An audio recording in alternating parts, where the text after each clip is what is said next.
Assalamualaikum warahmatullahi wabarakatuh. Perkenalkan, nama saya Syahdan Anhari. Saya akan membahas suatu materi yang berjudul Masa Orde Baru. Masa Orde Baru merupakan bagian dari sejarah bangsa Indonesia yang muncul sebagai akibat dari beberapa peristiwa yang terjadi sebelumnya. Orde Baru lahir setelah kekisruhan dan kekacauan yang terjadi setelah masa kepemimpinan Presiden Soekarno. Orde Baru menggantikan Orde Lama yang merujuk kepada era pemerintahan Soekarno. Lahirnya Orde Baru dilatar belakangi oleh terjadinya peristiwa G30 SPKI yang merununkan kepercayaan rakyat Indonesia terhadap pemerintahan Soekarno. Rakyat bersama mahasiswa bergerak mendesak agar Soekarno mengambil tindakan cepat terhadap kelompok G30 SPKI. Peristiwa G30 SPKI menjadi salah satu penyebab lemahnya kredibilitas Presiden Soekarno. Soekarno kemudian mengeluarkan surat perintah kepada Letjen Soeharto yang dikenal dengan Surat Perintah 11 Maret atau yang sering disebut Super Semar. Soeharto mendapat wewenang untuk mengambil segala tindakan untuk menjamin keamanan, ketenangan, dan stabilitas politik. Surat Perintah 11 Maret 1966 merupakan titik awal muncul dan berkembangnya kekuasaan Orde Baru.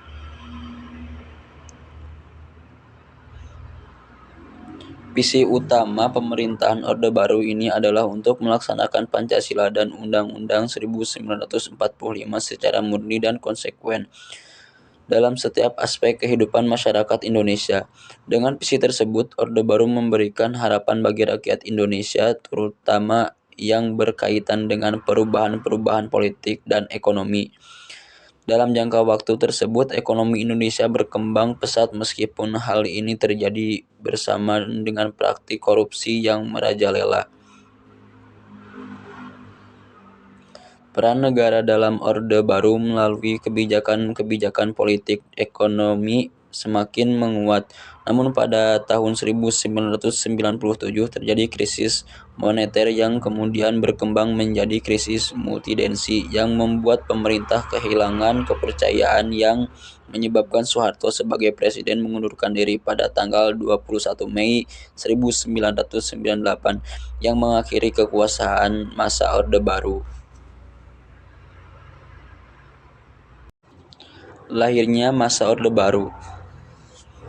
Masa Orde Baru lahir ditandai oleh munculnya Tritura atau Tri Tuntutan Rakyat sebagai ide perjuangan yang dirumuskan oleh Angkatan 66 Kami Kesatuan Aksi Mahasiswa Indonesia.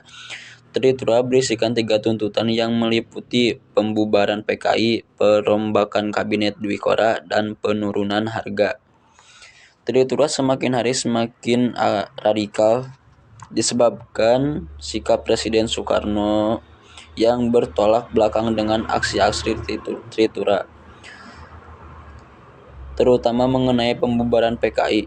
Akibatnya situasi keamanan dan ketertiban terutama di Jakarta hampir tidak terkendali. Dalam keadaan yang demikian, Presiden Soekarno mengeluarkan Surat Perintah 11 Maret kepada Jenderal Soeharto selaku Panglima Komando Pemulihan Keamanan dan Ketertiban. Melalui Surat Perintah 11 Maret 1966, Soeharto mendapat wewenang untuk mengambil segala tindakan untuk menjamin keamanan, ketenangan, dan stabilitas politik. Surat Perintah 11 Maret 1966 merupakan titik awal muncul dan berkembangnya kekuasaan Orde Baru. Perkembangan kehidupan politik masa Orde Baru, yaitu kebijakan politik pemerintah Orde Baru. Salah satunya kebijakan politik dalam negeri, yaitu pelaksanaan pemilu 1971, penyederhanaan partai politik, dui fungsi ABRI, indoktrinasi Pancasila melalui pedoman penghayatan dan pengamalan Pancasila atau P4, program normalisasi kehidupan kampus atau NKK, Badan Koordinasi Kemahasiswaan atau BKK.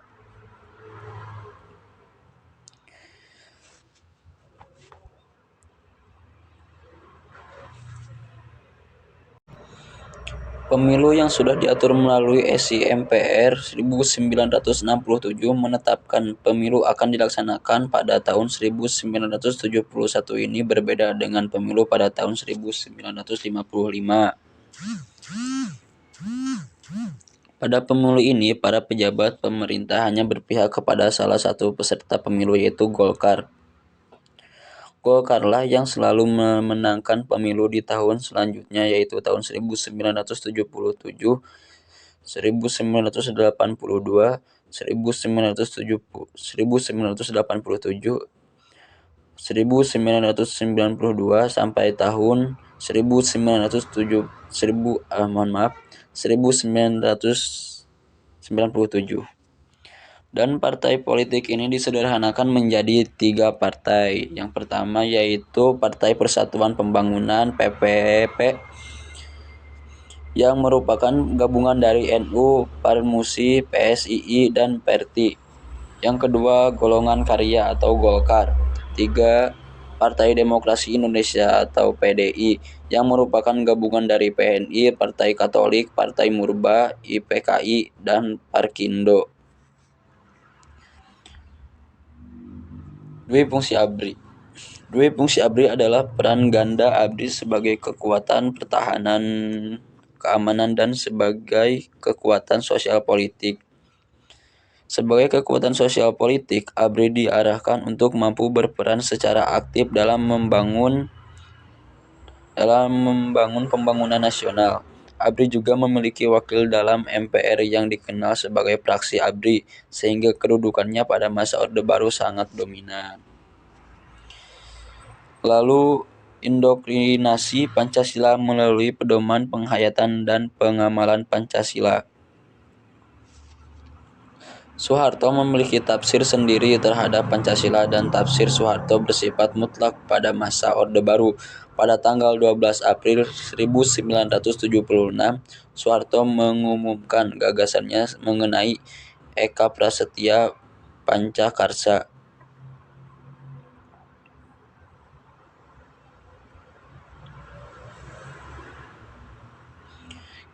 Kebijakan politik pada masa Orde Baru melibatkan penyusunan P4 atau Pedoman Penghayatan dan Pengamalan Pancasila yang juga dikenal dengan istilah Eka Prasetya Pancakarsa, bertujuan untuk memberi pemahaman mengenai Pancasila bagi seluruh masyarakat.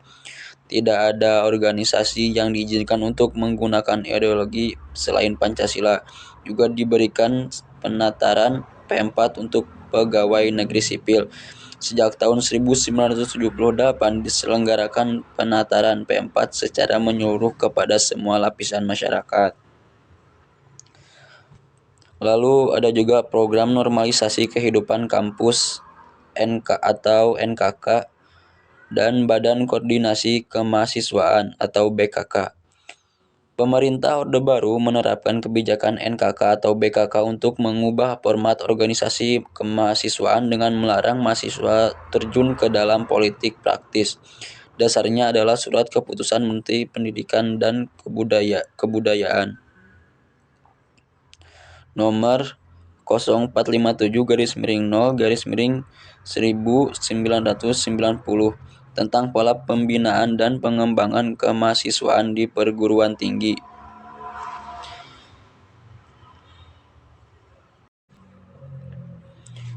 Kebijakan politik luar negeri Indonesia, yaitu Indonesia kembali menjadi anggota PBB, lalu pemulihan hubungan diplomatik dengan Malaysia dan Singapura, dan pemutusan hubungan dengan Tiongkok.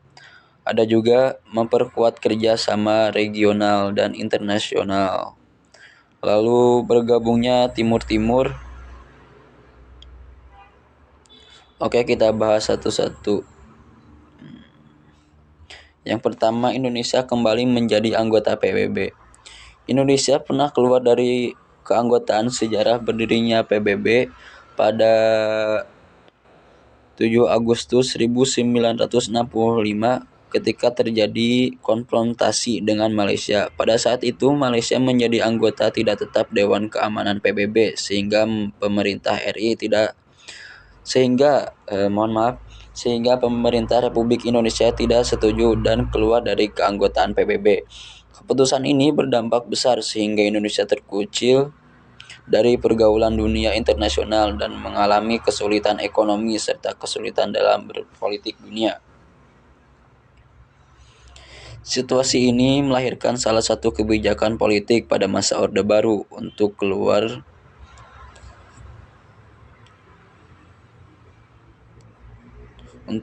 negeri dengan kembali masuk ke keanggotaan PBB sesuai dengan hasil sidang DPR RGR. Pada tanggal 28 September 1966, keanggotaan Indonesia di PBB kembali aktif. Hal ini juga terjadi karena banyak peran PBB untuk Indonesia, misalnya mengakui secara de facto dan de jure kemerdekaan Indonesia dan juga mengembalikan Irian Barat kembali ke bagian Republik Indonesia setelah perjuangan pembebasan Irian Barat yang penuh pengorbanan. Lalu pemulihan hubungan diplomatik dengan Malaysia dan Singapura dan pemutusan hubungan dengan Tiongkok. Pada tahun 1965 terjadi konfrontasi antara Indonesia dengan Malaysia dan Singapura untuk memulihkan hubungan diplomatik. Dilakukan penandatanganan perjanjian antara Indonesia yang diwakili oleh Adam Malik dan Malaysia yang diwakili oleh Tun Abdul Razak pada tanggal 11 Agustus 1966 di Jakarta.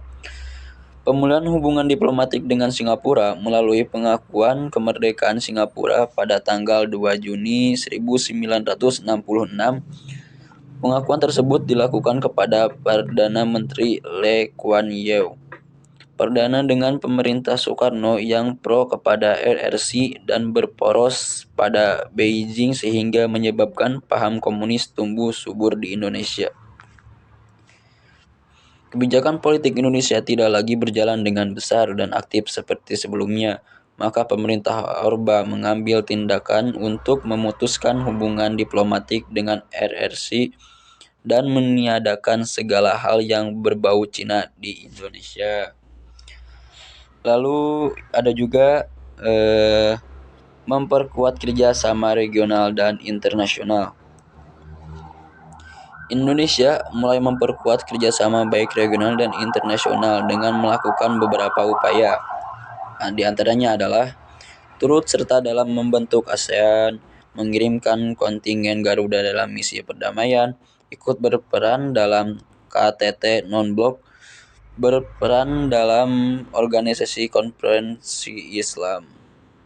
Dan ada juga di sini bergabungnya Timur-Timur.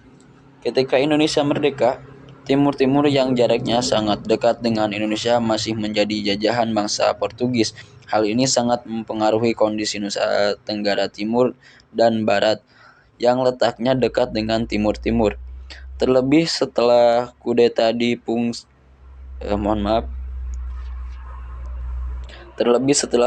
di Portugis pada 1974, pergolakan di Timur-Timur terus menjadi dan menyebabkan beberapa pihak ingin bergabung dengan Indonesia.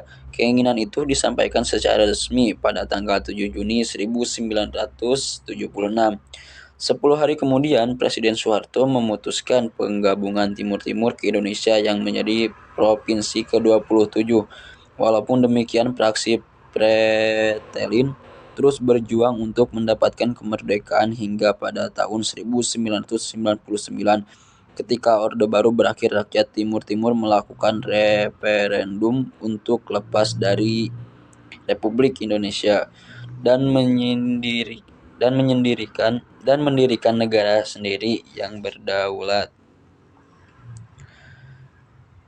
Dan di sini pun ada juga penguatan peran negara pada masa Orde Baru. Ciri-ciri sistem politik Orde Baru antara lain: dwi fungsi ABRI, yang kedua konsep massa mengambang, yang ketiga korporasi, yang ketiga korporatisasi negara. Kita bahas satu-satu. Dwi fungsi ABRI adalah suatu doktrin di lingkungan militer Indonesia yang menyebutkan bahwa TNI memiliki dua tugas, yaitu menjaga keamanan dan ketertiban negara serta memegang kekuasaan dan mengatur negara. Dengan peran ganda ini, militer diizinkan untuk memegang posisi di dalam pemerintahan. Lalu yang kedua, konsep masa mengambang. Memberlakukan konsep masa mengambang atau Optimus sebagai dasar pembangunan politik di daerah pedesaan, penyederhanaan jumlah partai politik di Indonesia, dan memberlakukan Pancasila sebagai asas tunggal bagi seluruh partai politik dan organisasi massa yang ada di Indonesia. Yang ketiga yaitu korporatisasi negara. Pemerintah Soeharto menerapkan kebijakan korporatisasi negara. Kelompok-kelompok masyarakat dari berbagai unsur seperti buruh, pers, perempuan, kelompok profesi, dan organisasi keagamaan dikooptasi dan ditetapkan ke dalam wadah-wadah tunggal sebagai ormas kepanjangan tangan pemerintah. Lalu ada juga sentralisasi pemerintah. Peranan pemerintah pusat sangat menentukan dan pemerintah daerah hanya sebagai kepanjangan tangan pemerintah pusat. Akibatnya terjadilah ketimpangan ekonomi antara pusat dan daerah. Lalu yang kelima, program bantuan luar negeri.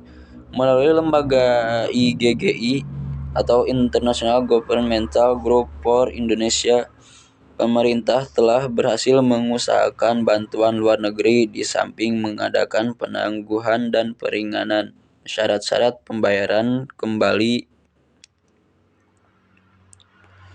utang-utang hingga Orde Lama. Lalu yang keenam, sistem semi perwakilan. Penerapan sistem kepartaian yang mengacu pada Undang-Undang Nomor 3 Tahun 1985 diyakini telah menghasilkan kestabilan politik yang dicita-citakan sejak awal Orde Baru. Namun sistem tersebut memperlihatkan keterbatasan dalam menampung aspirasi masyarakat yang lebih luas dan terus berkembang. Dan inilah dampak penguatan peran negara pada masa pemerintahan Orde Baru pada bidang politik. Yang pertama, adanya pemerintahan yang otoriter. Presiden mempunyai kekuasaan yang sangat besar dalam mengatur jalannya pemerintahan. Yang kedua, dominasi Golkar. Golkar merupakan mesin politik Orde Baru yang paling diandalkan dalam menjadi satu-satunya kekuatan politik di Indonesia yang paling dominan. Yang ketiga, pemerintahan yang sentralistis.